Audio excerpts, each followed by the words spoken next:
Can you guys hear me? Okay. I'm going to read a story called Clear Path. The first section is called Finn. Don't smudge the glass, she says. She pushes my fingers away from her chest.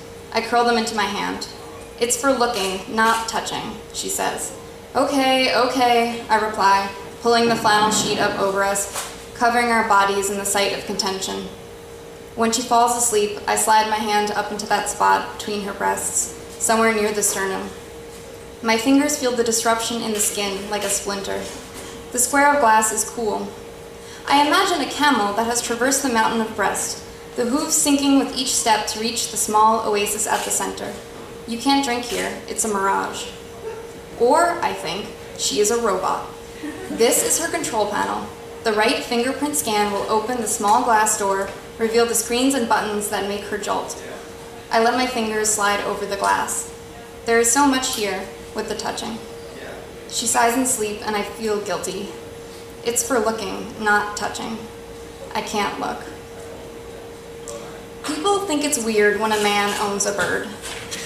I try to explain that I found him in a nearby park. It's heroic to rescue an animal in need. Who else will do that? And when winter comes, then what? Anna doesn't disagree, but she side-eyes the way he shuffles back and forth on his perch. She frowns. He was strung out, I explain. He was a green treasure in a gray, dead-eyed pigeon world. All right, Anna says, but she won't turn her eyes from him as he flutters to the roof of his cage. Milo feels the hostility in her words and raises his small wings like hackles. I transfer him from his cage to my shoulder. You're stressing him out, I say. He is stressing me out. She leans back and squints at us, blurring our picture to make us more appealing. I don't know how to make us more appealing. Maybe she could think of me like a pirate and him as my companion parrot. Would that make you more comfortable? He's not a parrot, though. No, he's a parakeet. You're not a pirate. I shake my head. That's it then. Anna throws up her hands. I look at Milo. To the plank with her, he signals. A nod from the bird and it's off to the plank, I remind her. Anna pulls off her shirt and looks at me. You want to do this or what? I close my eyes and dive in. The sound of Milo's screeching and dismounting is distant and wavy. I've convinced Anna that it's romantic to undress each other with our eyes closed. She makes it harder because she decided that she should also be silent, like it's cheating to say anything, even to breathe conspicuously. This is a real problem. If I could hear her voice, I could find her mouth, then I could figure out where to go, up or down for everything else. After my nail scratched her ear, we started undressing ourselves to make it easier. Already nude, we blindly go forward, arms out like metal detectors, sensing for skin. The thing is, this is not romantic. I really started the ritual to avoid what Anna calls the porthole in her ship, the body glass. It's really blowing up right now, she told me. There's so much demand that there are back alley doctors using plastic wrap and getting away with it. Our bodies are like basement apartments, she explained. They say eyes are the windows to the soul. Eyes? Eyes are just opaque marble sitting in cavities. This is a real window. This was all before I had seen hers. She wouldn't even tell me where it was. It wasn't visible with the outfit she wore, though I could see the studs that dotted her skin like metallic freckles. I kept wondering about the window as I scanned her during our second, third, fourth dates. I did some research. You can choose your window shape, you can get beveling or colored glass. She said she could only afford the most basic, but I kept thinking of her body like a cathedral, with jeweled light beaming into the space. It kept me wondering, and when I showered, I would hold my arms out and look at the underside of them. I could see the veins running up. Would I get distracted with the window in there? I thought about getting high and watching the blood flow through like staring into the slow-pumping heart of a lava lamp. When it was finally time for the unveiling, I kneeled, waiting. Anna unbuttoned her flannel and pulled the edges to the side with a flourish. Curtain time, opening night. It was right in the center, nested between her breasts. A square window the size of 2 playing cards. I peered in. It was hard to make out much, so Anna took the flashlight on her keychain and beamed it into the darkness. I could see the outline of her curved ribs. But when I searched to the right, It was like someone had turned a fist inside out. A lump was clenching like it was trying to turn the flesh back. I felt like the only thing keeping it going was me watching it, like it really was a live performance, and a live performance needs an audience. A watched pot never boils, a watched heart never beats, a watched heart stops beating, a watched heart stops dead. I put my hand over it, like it was a beautiful thing, though it was not. No touching, she reminded me. Anna is very fierce about her body glass no touching rule. I think she cleans and polishes her heart window every morning. Not that I've looked since then, but through the bathroom door, I'll hear the soft spray and the squeaking of newspaper on glass. I think about the way she told me people started to put flowers under there too, for contrast, next to a heart or a lung, sometimes on its own, in the crook of an elbow or in the upper thigh. A personal terrarium. I'm sure it was complicated medically, but the main thing Anna stressed was that the flowers couldn't survive. So after a first week of big bloom, all that was left to look at was a window of dark, rotting petals. So anyway, I tell her we should close our eyes while we strip because it's romantic. This means I can avoid the porthole. I have to be careful, though, in her apartment, not to catch a glimpse if she's about to shower. Everything is mirrors and chrome, appliances, counters, decorative dishes. I'm worried I'll turn around and see a dozen bloody fists surrounding me on every surface. After that night, I invite her over to my apartment more. It's safer with wood counters and just one mirror in the bathroom. This would be a good solution, except Anna still has trust issues with Milo. He'll feel better about you if you let him explore your body, I say, walking over to Milo's cage where he's clinging like a shipwrecked sailor. What the frack, dude? I'm not gonna let him explore my body. Oh, come on, not explore your body like take the F train to Queens. She gives me a hard look. There are not that many ways to explore a body. Just try it. I slide open the door to the cage and Milo bursts out like a feathery bullet. The first attempt doesn't go great. I gently push Milo to step onto Anna's finger. She looks at him like he's a landmine. He is mostly silent, clicking his beak softly. They are looking at each other, face to face. She is gazing at the small piece of feather caught in one of his nostrils, fluttering in and out like a flag. He is watching her giant dark eyes blink carefully. I reach slowly for my camera. This is a moment, I think. Milo trills sweetly. Anna leans in, admiring the iridescent blue above his beak. Milo puffs slightly. He puffs slightly. Milo, no, but it's too late for me to stop it. Milo has left a present on Anna's hand. This is how I present it to her. Don't pull that, he just took a shit on me. That's his opinion of me. He was nervous. This was a lot for him. Well, I didn't shit, did I? Her voice is muffled from the bathroom where the faucet's running full blast. I was nervous, but I managed to keep it all together. He's a bird, it's different. I'm actually aware of that, Anna says, and proceeds to detail all the things she has noticed about him being a bird, like the shit constantly encrusted on door frames, and the dresser, and pretty much any surface Milo can perch on, even briefly. The seed casings from his cage that blow off in a gust of wind whenever he takes off in a huff. The loud screeching and clanging sounds from under his cage blanket when he hears the slightest movement in the light of the morning. I don't know how to explain to her that, yes, my point was that Milo is a bird, but also Milo is not just a bird. He understands me. He's been there for me. For example, my last girlfriend, Holly, cut the strings of our 2-year relationship while we were waiting online for free cone day at Ben & Jerry's. We had a block worth of people left in front of us when she declared it.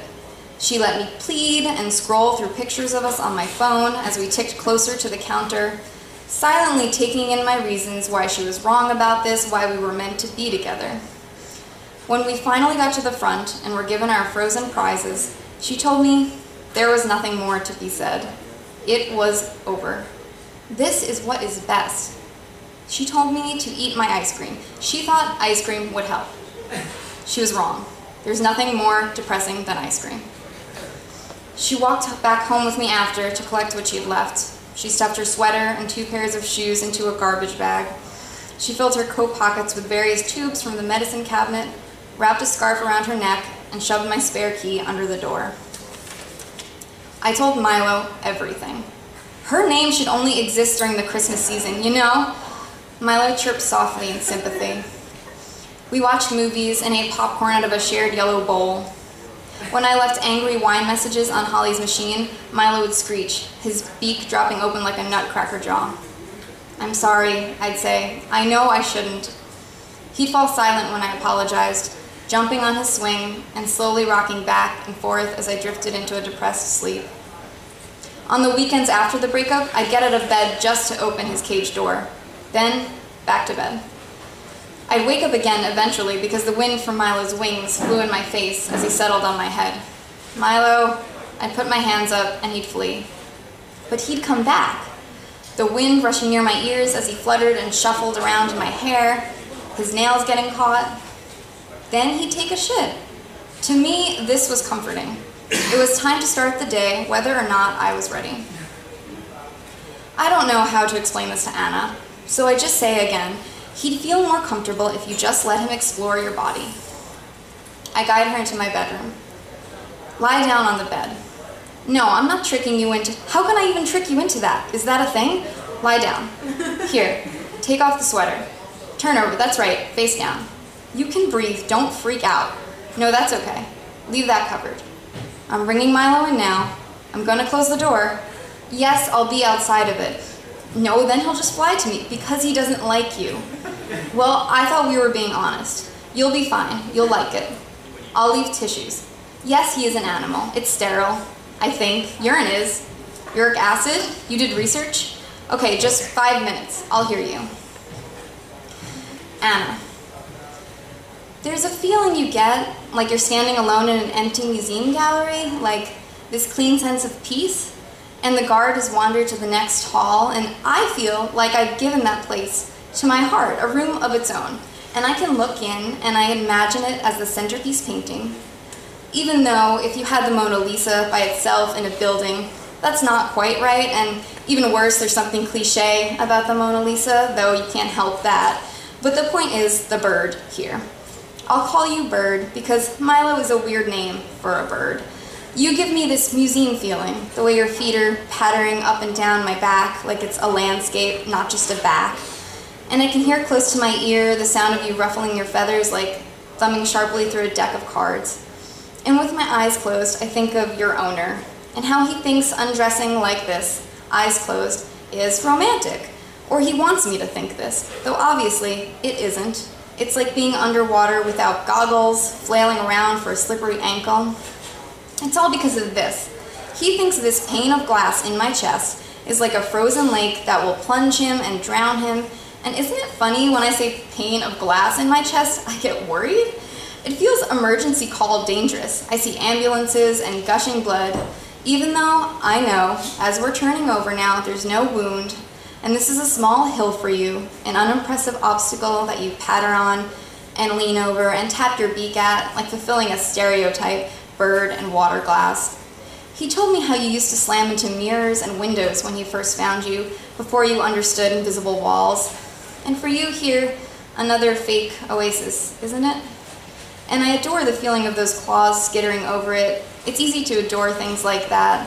Or the quiet, inquisitive murmurs clicking out right now about this window you've discovered in my chest. "You okay in there?" "Yeah, fine. It's a bird, not a hatchet." I don't know. I think I'd have a better sense of self if I worked like one of those robots with clear plastic, the wires colored to show where they connect, the joints shifting in sight. My heart is the moon, keeping the tides of my body washing in and out. Does that make sense? Though I can't remember the last time I stood in the mirror to look at this window.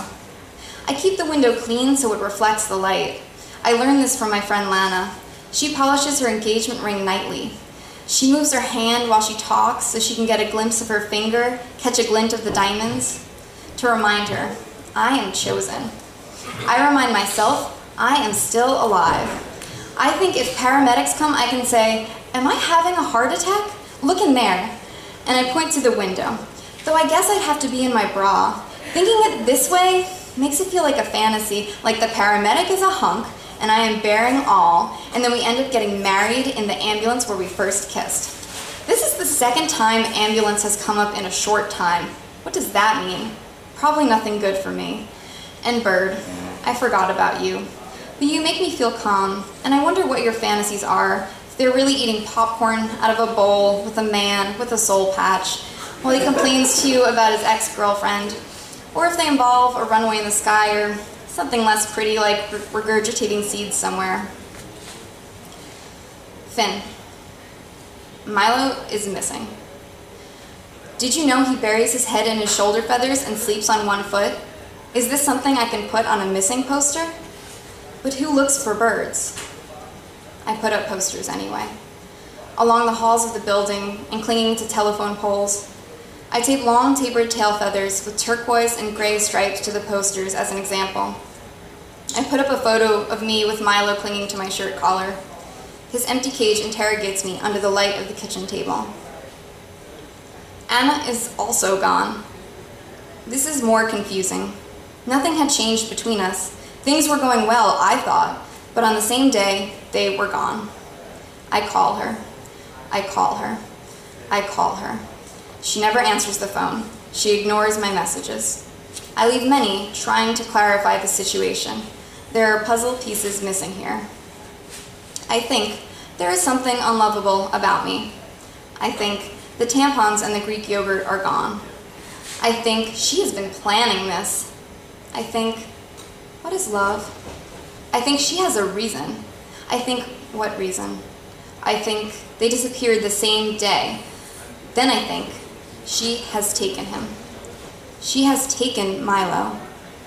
This is worse than breaking my heart because a heart isn't a real thing. A heart is just an idea in my head, broken glass in a vacuum now. Milo is flesh and blood and very small bones. I need advice. I call my sister. She reluctantly comes over. She says I have to buy her lunch. Fine. We're at a diner. She eats a burger and I crush crackers inside their plastic packets. My sister tells me a story about her friend's fish. He won a goldfish at a carnival. He was nuts about the thing. He went to the dollar store and bought handfuls of action figures and other toys, Batman, Barbie, farm animals, a race car. He said he wanted to create a masterpiece tableau for his fish. Who says that it's a fish? You can't even pet it. You can't do anything with it except flush it down the toilet eventually. Anyway, he wanted it to feel stimulated. He plunked the toys in the water and posed them. Under the castle, leg up near the water pump, half submerged at the bottom. There was a helicopter on the roof of the green castle. That's the level I'm talking about here. He loved that fish. He scattered four colors of gravel on the floor of the tank, blending them so it wouldn't seem artificial. Ombre, he said to me. He sang while doing it. I think it was a jingle from a cat food commercial. She takes a bite out of her burger. Poor thing, that fish was dead by morning. Why would you tell me that story, I ask. I've been clutching the salt shaker, waiting for a happy ending. She just shrugs. My sister doesn't understand a love for animals, but this is not why I called her. I take out the photos. I found them like ransom notes. I need an opinion.